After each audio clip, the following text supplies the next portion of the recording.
Dalam kajian ilmu fikih kita membahas dalam pertemuan yang lalu tentang sholat jamak dan qashar. Baik, akan kita lanjutkan kajian kita pada malam ini. Kita akan membahas tentang syarat-syarat wajib sholat Jumat. Wa syara'itu wujubil jum'ati sab'atu asya'a: al-islamu wal bulugh wal aqlu wal hurriyyatu wal dhukuriyatu was sihhatu wal istitan. Syarat wajib sholat Jumat itu ada 7 perkara. Yang pertama Islam, yang kedua balik, yang ketiga berakal, kemudian keempat merdeka, wal dzukuriyatu itu adalah laki-laki, kemudian sehat, kemudian wal istiton mukim, orang yang menetap. Itu syarat wajib melakukan sholat Jumat. Hadirin jamaah majelis taklim, hari Jumat itu adalah sayyidul ayyam, penghulunya hari, ya. Jadi hari di mana untuk umat Muhammad itu adalah hari Jumat, adalah hari rajanya hari, ya. Jadi sayyidul ayyam itu rajanya hari, ya, itu untuk kita. Kalau untuk yang lain itu adalah seperti hari Sabtu, itu adalah untuk Nabi Musa, ya. Nabi Musa itu ingin hari Jumat itu untuk harinya. Tetapi Allah Subhanahu wa taala berfirman bahwa hari Jumat itu adalah untuk Muhammad dan umatnya. Sedangkan engkau, kata Allah, adalah hari Sabtu. Musa adalah engkau, hari rayanya adalah hari Sabtu. Sedangkan untuk Nasrani itu hari Minggu. Sedangkan untuk Ibrahim itu hari Senin. Sedangkan untuk Zakaria itu adalah hari Selasa. Sedangkan untuk Yahya itu adalah hari Rabu. Sedangkan untuk Nabi Adam itu adalah hari Kamis. Ya, itu hari Kamis itu untuk Nabi Adam. Hari Jumat untuk Nabi kita Muhammad sallallahu alaihi wasallam. Nah, itu maka itu hari-hari untuk para nabi-nabi kita, ya. Nabi Adam itu hari Kamis. Maka dalam ilmu yang aneh-aneh, penghitungan yang hari lahirnya misalkan hari Kamis, maka jatuh naktunya Nabi Adam misalkan, ya. Yang lahirnya hari Jumat, nah jatuh kepada Nabi kita Muhammad. Itu hitung-hitungan, ya, ilmu hitung-hitungan, ilmu falak, ya, itu. Memang ada riwayat semua itu bahwa kalau hari Jumat itu adalah untuk Muhammad dan umatnya, hari Sabtu untuk Nabi Musa alaihissalam, hari Minggu untuk Nabi Isa, untuk umat Nasrani, hari Senin itu adalah untuk Nabi Ibrahim, hari Selasa untuk Nabi Zakaria, hari Rabu untuk Nabi Yahya, dan hari Kamis untuk Nabi Adam alaihi salam. Itu. Jadi keutamaan hari Jumat.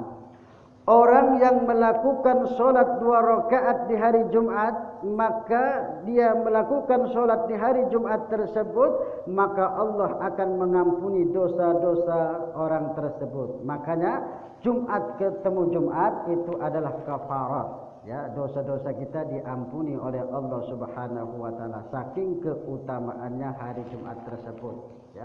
Makanya kalau di awal-awal permulaan Islam, setiap fajar itu sudah ramai memenuhi jalan, ya. Sudah ramai memenuhi jalan untuk melakukan sholat Jumat, karena hari Jumat itu termasuk hari raya, ya. Tapi kalau zaman sekarang, kalau sudah azan baru datang ke masjid, ya. Kalau sekarang, ya, zaman sekarang. Kalau sekarang ini kan lain. Sudah azan baru datang ke masjid. Tapi kalau zaman dulu sebelum fajar itu sudah ramai memenuhi jalan, hendak sholat Jumat di masjid jami, ya. Tapi kalau sekarang baru azan baru datang ke masjid. Apalagi pas waktu khutbah baru datang, ya. Nah, itu lagi khutbah baru datang. Makanya pahalanya tidak dapat. Pahalanya cuma sedikit kalau datang waktu khutbah, karena khatib naik mimbar itu lembaran-lembaran itu sudah dilipat, kalam-kalam sudah diangkat, ya, tidak ditulis lagi. Jadi dia hanya bisa untuk melakukan sholat Jumat saja. Makanya kalau kita ingin mendapatkan pahala, ingin berkorban sapi, misalkan berkorban unta, maka datanglah duluan pada hari Jumat. Nah itu pada hari Jumat. Karena kata Nabi, orang yang melakukan sholat Jumat, dia datang dulu 1 jam datang, misalkan sebelum waktu sholat, ya orang pertama datang, maka dia mendapatkan pahala seperti unta. Datang orang kedua, mendapatkan pahala sapi. Datang orang yang ketiga, datang mendapatkan pahala kambing. Datang orang yang keempat, pahala ayam. Datang yang kelima, telur ayam. Nah itu anaknya ayam. Nah itu ya.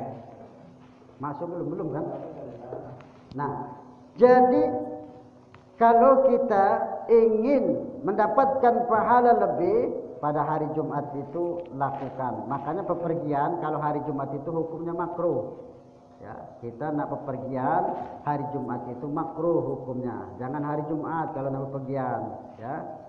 Hari Jumat itu makruh, cuman tidak jadi haram, makruh. Tapi kalau yang sudah terbiasa, makanya itu tidak jadi masalah orang yang berdagang. Tapi sebetulnya kalau hari Jumat itu kalau bisa libur, ya. Tapi kita karena manusia, karena dalam keadaan lemah, kalau kita tidak bekerja kan tidak makan, ya.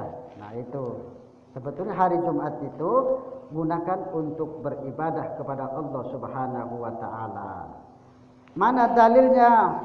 Ya ayyuhalladzina amanu idza nudiya lis-salati min yawmil jum'ati fas'au ila dzikrillahi wa dharul bay'.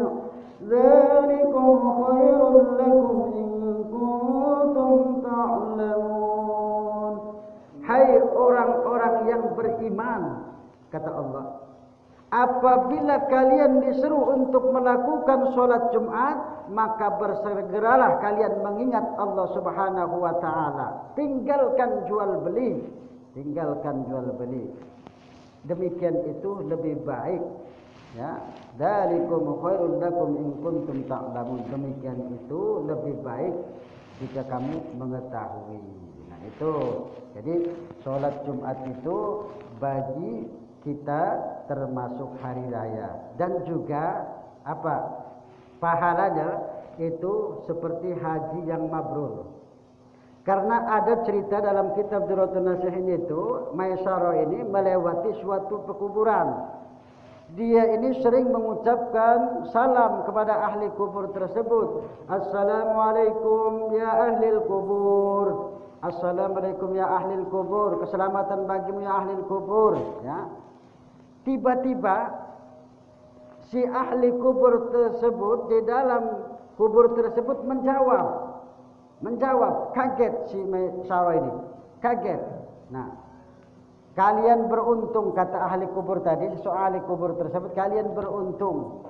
Kalian tiap bulan mendapatkan pahala haji yang mabrur. Maka ditanyalah oleh orang tersebut, apa pahala haji mabrur? Itu yakni setiap sholat Jumat. Nah itu haji yang mabrur, jadi pahalanya. Orang yang meninggal tadi berbicara. Ini cerita dalam kitab Durratun Nasihin tentang keutamaan hari Jumat, ya. Karena itu hari Jumat ini sungguh luar biasa, yakni Sayyidul Ayyam. Malaikat Jibril pada hari Jumat itu azan. Malaikat Israfil yang jadi khatibnya, yang jadi pengkhutbahnya. Malaikat Mikail yang menjadi imam. Hari Jumat itu Malaikat Jibril itu azan di menara yang diciptakan oleh Allah Subhanahu wa taala di Baitul Ma'mur, langit yang ketujuh. Allah ciptakan menara, ya. Panjang menara itu perjalanan 500 tahun. Coba bayangkan. Panjangnya perjalanan menara tersebut 500 tahun. Malaikat Jibril itu berada di atas menara tersebut untuk mengumandangkan azan. Setelah azan, Malaikat Israfil khutbah. Ya, kemudian selesai khutbah, Malaikat Mikail yang jadi imamnya. Ya. Setelah itu selesai melakukan solat, mereka berkata, malaikat Jibril berkata, azanku kuhibahkan, kuhadiahkan kepada muazzin umat Muhammad. Ya, para muazzin umat Muhammad. Kemudian Israfil berkata, khutbahku ini kuhibahkan pahalanya untuk para pengkhutbah, ya, di hari Jumat tersebut. Malaikat Mikail berkata, aku jadi imam dan pahala imamku ini kuhadiahkan, kuhibahkan untuk para imam-imam masjid di dunia. Sedangkan para malaikat yang lain berkata, solatku di belakang imam kuhibahkan untuk para orang-orang yang mengikuti imam, yakni solat Jumat. Itu keutamaan solat Jumat. Jadi untuk melakukan solat Jumat ini wajib bagi kita, yakni kaum muslim, tapi kaum laki-laki, ya, kaum laki-laki. Kalau untuk perempuan tidak diwajibkan. Al-Jumu'atu haqqun kulli muslimin. Ya, Jumat itu hak, wajib bagi kaum muslim, ya, kecuali maksudnya wajib dikerjakannya secara berjamaah, illa arba'ata, kecuali 4. Ya, siapa mereka yang tidak wajib melakukan sholat Jumat ini? Yang pertama, abdun mamlukun, hamba sahaya. Kemudian awimra'atun, perempuan. Kemudian awsabiyun, anak laki-laki. Ya, itu. Kemudian awmarid, yakni orang yang sakit. Jadi sholat Jumat wajib dilakukan terkecuali oleh 4 orang ini, yakni hamba sahaya, anak-anak, perempuan, dan orang yang sakit.